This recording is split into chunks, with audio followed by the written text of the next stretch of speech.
외국인들이 얘네 현대차 괜찮네 이렇게 돼야 되는데, 이 회사가 어떤 회사라는 캐릭터를 강력하게 좀 전달해 줄 필요가 있는데, 현대차 이러면 딱 들어오는 선명성이 테슬라나 뭐 리비안 이런 애들보다 떨어지는 거예요. 현대차는 조금 긴 호흡으로 접근하셔야 된다.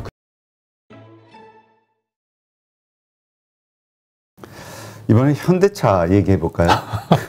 우리 아마 투자자들 참, 네. 자동차주 얘기하면 아마 기겁할 거예요. 작년에 그렇게 모든 증권사에서 다 날아갈 거다, 주도주가 될 것이다 해가지고 사신 분들이 1년 가까이 1년은 안 되네요. 한 7, 8개월 그냥 물려있는 상황이니까. 이게 지금 이렇게 좋을 수가 없잖아요. 우리가 보면 오늘 보니까 47만 대가 밀려있대요.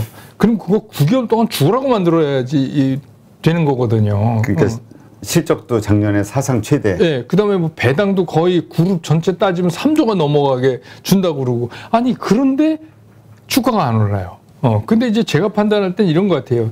그 2020년에 팬데믹 나오고 떨어졌다가 오를 때 너무 급하게 갔어요. 그렇죠. 빨리 오르긴 했었죠. 네, 그때 왜 그랬냐면 그때 약간 현대차가 하이브리드성 성격을 띠고 있었어요. 그 얘기는 뭐냐면 원래 현대자동차가 우리가 아는 것처럼 그냥 자동차 만들어서 파는 회사였으면 거기서 그냥 낙오시켰을 텐데, BBIG 다음에 꼽은 게 이제 현대차였잖아요. 그렇죠. 그게 왜냐하면 얘는 하이브리드다. 왜냐하면 전기차다.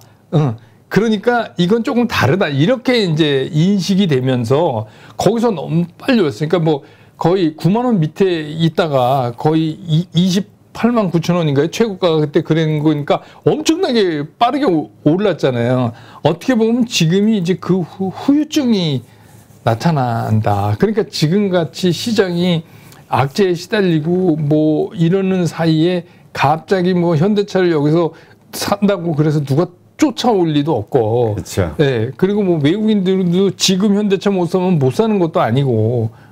왜냐하면 제가 한번 말씀드렸지만 현대차하고 테슬라는 좀 달라요, 성격상. 그래서 제가 유진투자증권의 이재일 연구원하고 한번 방송을 했는데요.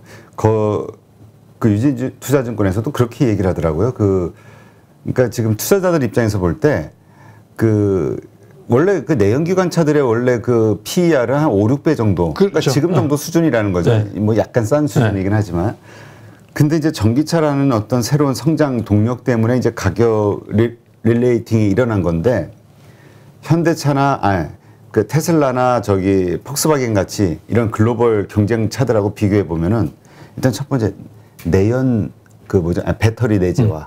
배터리 내재화라는 이슈 가지고도 우리는 특성이 다르니, 그러니까 가장 핵심이 되는 거를 다 직접 하겠다고 여러 가지 로드맵들을 잡고 하는데, 그러니까 뭔가 주도력이 없는 거 아니에요? 그러니까 쉽게 얘기하면 이게 선명성을 확 정확하게 못했어요. 왜냐하면 자동차 산업이 딱 바뀌는 순간이었는데, 현대차가 저는 제일 이제 실수가 뭐였냐면, 아니 스스로 나서 우리는 배터리를 내줘야지 않겠다고까지 얘기를 했어요. 그래서 저는 저 얘기를 왜 지금 꼭 해야 되나?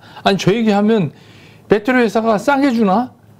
저 얘기를 왜 지금 해야 되나? 그러니까 사람들은 어떻게 생각하냐면, 저 회사는 그냥 갖다 맞추는 회사구나. 그러니까 조립만 하는 회사지 기술이 없는 거라. 자꾸 그렇게 볼 수 있어요. 그러니까 어떻게 되냐면 분류를 할 때 아주 하이테크로 가는 테슬라라든지, 테슬라도 계속 문제점 나오잖아요. 팬텀 브레이크부터 시작해서. 하지만 어쨌든 간 나는 자동차 회사가 아니야. 구독 경제로 가. 자율주행 나는 일로 가는 거야. 이렇게 선명하게 얘기를 해주고, 거의 비슷한 유사한 폭스바겐 그룹 같은 경우도 이거 안 되겠구나 싶으니까 우리 자체적으로 만들 거야. 이렇게까지 얘기를 하는데, 현대차는 거기서 자기 포지션을 딱 잡는 거를 실수를 했어요, 처음에. 그러니까 결국은 뭐냐면 외국인들이 우리 시장에 어쩔 수 없는 문제지만, 숙명이지만, 외국인들이 얘네 현대차 괜찮네 이렇게 돼야 되는데, 지금 차를 많이 팔고 이익이 나고 이런 문제가 아니라 얘는 뭐 하는 거지? 이런 거. 그리고 반도체 공급이 어때서 그거는 현대만의 문제가 아니잖아요. 전 세계가 다 그런 거니까. 전 세계가 다 그래요. 그럼 이제 저는 이런 거죠. 그러니까 좀 너무 현대 스타일인 것 같아요. 그러니까 예를 들어서 뭐 평택 공장이 잠시 셧다운됐다. 뭐 어떤 이유로든 그거는 그냥 우리끼리 뭐 그러고 마는 거지만 이 엘라바마 공장이 있으면 이건 조금 의미가 달라요. 그렇죠. 근데 엘라바마 공장 툭 하면서 예? 그럼 그게 쫙 외신을 타고 그러면 그런 상태에서 뭐 외국 투자자들이 뭐 예를 들어서 자동차 회사가 현대 하나뿐이 없는 것도 아닌데 구태여 그래야 할 이유가 없잖아요. 그러니까 외인들은 지금 계속 매도하고 있잖아요. 네. 뭐 그런 거예요. 그러니까 이런 거죠. 그렇다고 해서 뭐 외국인들이 현대차를 아예 버린다 이런 게 아니라 그냥 밟히면 우리는 싸게 사니까 그런 거죠. 지금은 약간 그런 쪽. 그러니까 제일 문제가 뭐냐면 이게 전기차로 바뀌는 격동기에 딱 맞춰서 회사가 맞장구를 딱 쳐줘야 되는데 일단은 그거에 실패했다. 그렇죠. 이제 그렇게 얘기하는 데는 이제 노조 탓을 많이 해요. 왜냐하면 그 많은 분들이 생각하기에 노조가 너무 강성이다 보니 회사가 이렇게 저렇게 계획을 세우는 데 있어서 노조의 승인을 받고 이런 협상하는 과정. 그러니까 함부로 뭔가 그렇게 과감한 변화를 못 한다. 근데 사실 그것도 다 핑계죠. 그거 겪어야 돼. 아니, 그럼 회사가 그 노조 때문에 그런 결정을 잘 못 진다 그러면 진짜 앞으로 이 회사 살 필요 없는 거죠. 그렇죠. 네, 그러니까 이제 일부에서는 그런 생각까지 할 정도라면 문제가 있는 거죠. 회사의 어떤 대응 방식. 그렇지만 저는 뭐 이게 이제 이쯤 되면 현대차도 그냥 버리실 필요는 없을 것 같아요. 제 개인적으로는. 그냥 그 내연기관 PER로만 해도 상당히 저가 수준에 들어왔다라고 얘기는 하더라고요. 그러니까 이제 우리가 이제 통상 주식을 볼 때 뭐 여러 가지 있지만 이게 이렇게 급격하게 이 스키슬로프처럼 막 이렇게 해서 빠지게 되면 우리가 어떻게 이거에 대한 예측하기가 되게 힘들어요. 그래서 이제 그거의 최후의 보루로 삼는 게 120주 이동평균이거든요. 근데 120주 이동평균에 아슬아슬하다가 이번에 며칠 이렇게 거기서 턴을 하거든요. 그러니까 이제 그거를 보면서 사람들이 그래. 뭐 그렇다고 현대차가 지금 말씀하신 것처럼 그냥 내연기관만 만드는 회사라고 그래도 그런데 근데 남들이 다 아니라고 그럴 때 사 모아야지. 여기서 얘가 제대로 나가기 시작하면 그땐 또 현대차 못 사서 난리 날 걸. 뭐 이런 생각을 가질만 하잖아요. 근데 뭐 그게 전혀 근거 없는 생각이라고는 저는 생각 안 해요. 다만 이거는 조금 긴 호흡으로 접근을 해야 된다. 장기 투자로 가야 되게. 근데 이러한 회사 그리고 이제 또 하나 투자자들이 걱정하는 건 말씀하신 우리 그 테슬라라든가 이런 데는 자율주행이니 뭐니 뭐 이런 이슈들이 나오잖아요. 그러니까 없는 거라 현대차는 그냥 조립회사 같은 느낌 그런 어떤 비전. 근데 말은 우리가 뭐 예를 들어서 UAM인가요? 우주 항공 모빌리티. 그거에다가 로봇에다가 뭐 사방팔방 뭐 한다는 것도 많아. 근데 거기에 대한 성과가 아직 없다는 거라. 그러니까 이제 쉽게 얘기하면 이런 거죠. 핵심 포인트를 정확히 잡아서 이 회사가 어떤 회사라는 캐릭터를, 왜냐하면 이게 시장이니까 그 강력하게 좀 전달해 줄 필요가 있는데 그냥 뭐 수소도 한다 그랬다. 또 뭐 지금 얘기한 것처럼 또 UAM 뭐 그것도 한다 그랬다. 로봇도 한다 그러니까 많은 거를 다 하고 있으니까 현대차 이러면 딱 들어오는 선명성이 테슬라나 뭐 리비안 이런 애들보다 떨어지는 거예요. 그렇죠. 그러니까 뭔가 잡다한 느낌. 과연 하나라도 제대로 할까? 막 이런 생각도 좀 들기도 하고. 왜냐면 그 이후에 발표한 이후에 어떤 가시적인 성과들이 별로 없으니. 그래서 이러한 시장의 생각들 이런 것들이 결국은 지금의 주가를 만드는 게 아니냐. 그게 뭐 굉장히 중요한 거죠. 그렇죠. 시장에서는. 그래서 그게 빨리 개선을 하지 않으면, 그러니까 지난번에 제가 한번 말씀드렸잖아요. 이런 거를 본다면 이거는 경영진에서 이런 쪽을 좀 신경을 더 써야 될 문제가 아니냐. 그래서 이거를 좀 신경을 쓰고 그렇게 하면 제 생각에 지금 그 121주 이동평균만 깨지지 않는다면, 그렇다면 뭐 거기 근접할 때마다 부분적으로. 근데 다만 이제 이게 왜냐하면 동력을 받으려면 뭐 여러분 뭐 기술적 분석 보셔서 아시겠지만 이게 갑자기 다시 튀어 올라갈 일이 없습니다. 그렇죠. 그러니까 결국 이제 옆으로 가면서 에너지 축적 과정을 겪어야 되기 때문에 현대차는 조금 긴 호흡으로 접근하셔야 된다. 근데 지금 정도 수준에서는 그렇게 나쁜 수준은 아니다 이렇게 보입니다. 네. 그렇잖아도 3월 2일 날인가 인베스팅 무슨 발표를 한대요. 네. 그래가지고 증권사에서도 보니까 애널리스트들이 그날 기대하고 있더라고요. 뭔가 이러한 시장에 이러한 것을 알고 있을 테니 그때 뭔가 투자자들을 위한 어떤 회사의 새로운 전략 이런 게 나오지 않겠냐. 네. 그래서 이제 3월 2일을 기대하고 있긴 하더라고요. 네, 그래서 이번엔 진짜 잘해야 되는 게 우리가 늘 얘기하지만 실적 나오고 나서 컨퍼런스 콜을 하잖아요. 근데 어떤 회사는 실적이 안 좋은데도 컨퍼런스 콜을 잘해갖고 주가가 올라가는 경우도 상당히 많잖아요. 그러니까 이게 우리가 흔히 얘기하는 IR이라고 하는데 현대가 그러니까 예전에 현대처럼 너무 투박하게 하지 말고 이런 거를 좀 강하게 어필할 필요가 있지 않나. 테슬라나 애플이나 새롭게 치고 올라간 글로벌 기업들 보면은 참 CEO들이 너무 멋있는 것 같아요. 리더십이. 그런 걸 잘하죠. 네, 쇼맨십도 그렇고. 네. 근데 이제 우리는 그 대표적인 게 그런 거예요. 현대차가 대표적인 이제 그런 거를 좀 이번에 잘 못해서 회사의 그 가치보다도 훨씬 시장에서 홀대받는 그런 이제 대표적인 주식이 된 거고, 뭐 문제는 현대차뿐만이 아니라 이 현대차가 이렇게 완성차가 이루고 있으니까 나머지 부품들도 그냥 따라서 그렇죠. 헤매잖아요. 네. 지금 현대모비스, 근데 참 현대차하고 기아 이 두 개 가운데서 그래도 외국인들이 그래도 가끔씩 사주면서 이렇게 바닥이 형성이 되는 건 기아잖아요. 기아는 예전부터 외국인들이 참 좋아했어요. 이유가 뭔지를 모르겠어요. 그거는 뭐냐면 어떻게 보면 기아는 되게 선명성이 있어요. 거꾸로 얘기하면 현대처럼 뭐 이것도 한다 이렇게 하지 않고. 맞아. 제가 생각이 나네. 이재일 연구원이 그 얘기 하더라고요. 이 아이오닉 5에다가 뭐 제네시스에다 라인업을 쫙 했는데 차도 지금 부품이 없어서 제대로 만드는데 못 빼고 있잖아요 지금. 그러니까 예를 들어서 8,000대인데 그걸 나눠서 또 몇 대. 근데 기아는 그냥 단일 모종으로. 네. 기아는 이번에도 딱 하니까 EV6 이렇게 해서 그러니까 그 얘기는 무슨 얘기냐면 이런 거죠. 그리고 뭐 기아가 내가 뭐 로봇 이런 얘기도 안 하잖아요. 그러니까 같은 이제 뭐 형제 회사지만 기아는 딱 사람들 인식에 얘는 요거 하는 회사 이렇게 해서 정확하게 자기 위치가 딱 파악된 거죠. 그러니까 그런 그렇죠. 입장에서 주가를 보면은 좀 떨어지면 자연히 손이 나가죠. 얘 뭐 사볼만 하다. 예전에도 그랬어요. 기아는.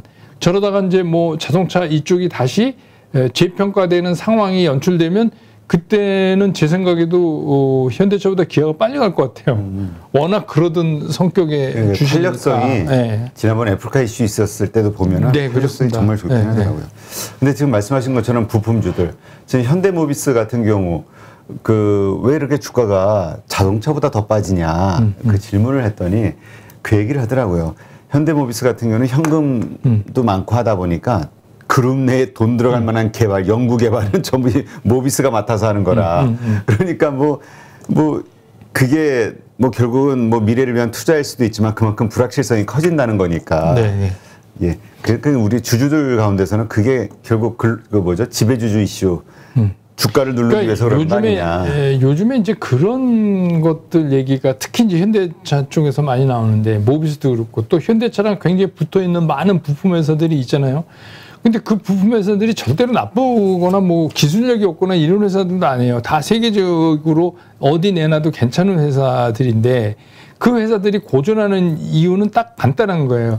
앞에 가 있는 완성차 업체가 꼼짝을 못 하고 있으니까 예를 들어서 모비스가 다른 쪽에 그룹의 모든 거를 다 또 맡아서 신사업에 투자를 하고 그런 부침이 있다 하더라도 앞에 나가는 완성차가 잘 나가면 모비스도 그런 거에 구애받지 않고 쭉쭉쭉 나갈 수가 있죠. 그렇죠.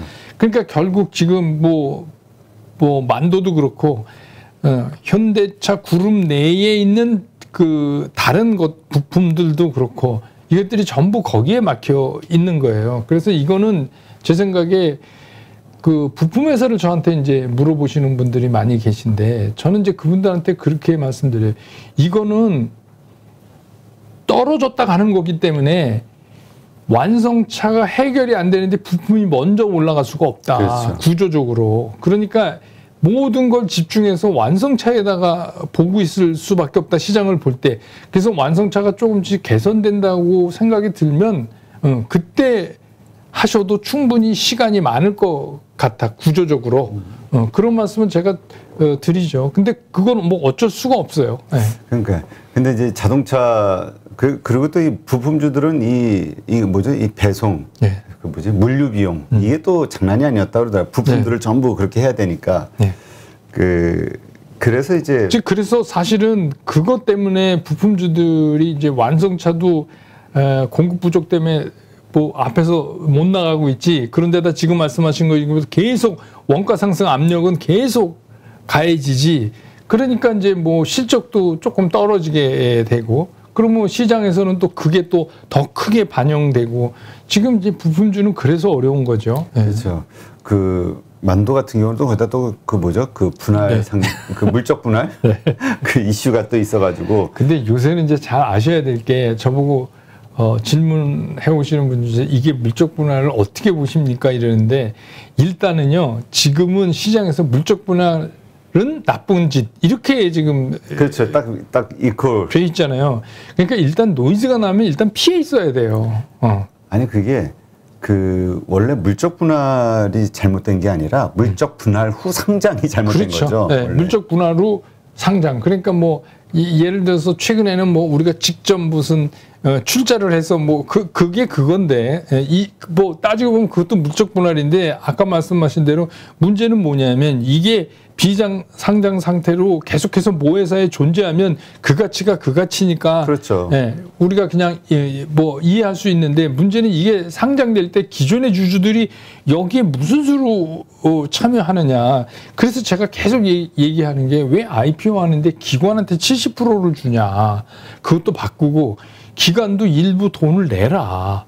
기관도 돈 내야지 뭐 그냥 말로만 하니까 지난번 같은 뭐 경이라는 그 단위가 나오고 그러는 거 아니에요. 그렇죠. 그러니까 그걸 하려면 우리가 보증금이라도 좀 내놓고 네, 일부 좀 뭐 개인 투자가들처럼 하지는 않더라도 거기도 일부를 좀 내라 해야 될 것이고, 그 다음에 기존의 그 모기업이 되는 회사의 기존 그 소액 주주들한테는 뭐 우리가 아파트 청약할 때 뭐 이쪽은 누구 뭐 이렇게 따로 떼놓는 것처럼 일부 떼어내서 그 사람들이 돈을 안 내고 달래는 게 아니라 싸게 달래는 게 아니라 그 사람들만 갖고 이걸 청약할 수 있는 룸을 만들어줘야지. 그러면 좀 나아질 거 아닌가 싶어요. 그러니까 회사 입장에서는 IPO 하면서 새로 그 자본시장에서 새로운 자금을 끌어들이는 액수는 전혀 변함이 없잖아요. 그리고 기존 주주가 그만큼 뭔가 뭐 어드밴티지를 기존 주주였기 때문에 받아간다는 거는 기존의 모기업에 주식 투자를 했다가 거기에 밸류가 빠져나가는 거에 대한 상쇄 효과가 있기 때문에 이거는 가능한 일이라고 보여지거든요. 그런데 네. 뭐 현재로서는 좀 그렇네요. 그래서 지금 일단 자동차주도 그렇고 자동차 부품주, 그러니까 현대차, 기아, 현대모비스, 만도 이 대표적인 이 자동차주들 지금부터 분할 매수 혹은 들고 있다면 그냥 참고 버티는 구간으로 봐야 될까요? 아니면 굳이 지금 구간에 들어갈 필요는 없다 이렇게 봐야 될까요? 제 생각엔 만약에 파시는 걸 고려한다면 벌써 팔아셔야 돼요. 이미 바닥이죠. 그러니까 지금은 이제 파는 얘기를 할 때는 아니고 사는 얘기. 사는데 이제 이걸 언제 사냐. 그러니까 근데 이제 재미난 게 뭐냐면 증권 업계에서 이제 그 목표가라는 게 있잖아요. 그거를 이제 막 리포트들이 자꾸 낮추기 시작하면 그때부터 그 종목을 좀 눈여겨보라. 오히려 그러니까 상승의 신호다. 가만히 있다가 갑자기 낮췄다 그러면 그때부터 좀 자주 들여다봐라. 그런 얘기가 있어요. 근데 그게 틀린 말이 아니거든요. 그러니까 그 얘기는 뭐냐면 그렇게 됐기 때문에 우리가 목표가라는 게 12개월 후를 얘기하는 거니까 그렇기 때문에 애널리스트들은 그걸 낮출 수밖에 없는 거죠. 그런 상황이 돼서 그래서 이렇게 한다. 특히 이제 만도 같은 경우는 제가 조금 전에도 말씀드렸던 기술적으로도 120주 이동평균을 깨버렸어요. 근데 거기에 목표가를 안 바꾼다? 그건 또 이상해지잖아요. 그렇죠. 그러니까 일단 그거 해야 되는데 그렇다면 이제 과거 예를 봐도 그러면 좀 신경 쓰자. 그러니까 지금은 조금씩 관심을 갖고 네. 조금씩 분할매수 해나갈 때다. 그러니까 우리 흔히 쓰는 말로 살펴보기 시작할 때가 아니냐. 이렇게 이해하시면 될 것 같아요. 알겠습니다. 하여튼 지금 자동차주 들고 있으신 분들은 아마 속이 터질 거예요. 근데 또 따지고 보면 또 이런 게 주식 투자인 것 같기도 하고 이런 우량주들에 대한 그러니까 투자를. 그런 기간이 없이 돈 버는 거는 말씀드리지만 벌었던 건 2020년밖에 없어요. 네. 이제는 그런 거를 겪어야지. 그래서 제가 그런 말씀도 드리잖아요. 오래 기다린 것만큼 돈을 주는 데가, 기다려서 공허에 돈 주는 데가 주식시장이다. 이제는 그렇게 생각하시는 게 오히려 멘탈 관리에 좀 도움이 되시지 않을까 싶어요. 네, 알겠습니다. 네, 하여튼 여러 가지로 시장 상황이 쉽지만은 않은 그런 상황인데요. 하여튼 우리 한세구 당주님 말씀 이렇게 들으면서 그냥 어떤 전체적인 흐름 가운데서 우리가 어떻게 그 대응을 할 것인가 이런 부분에 대해서 한번 좀 생각해 볼 수 있는 기회가 된 것 같습니다. 오늘 좋은 인사이트 고맙습니다. 네, 감사합니다.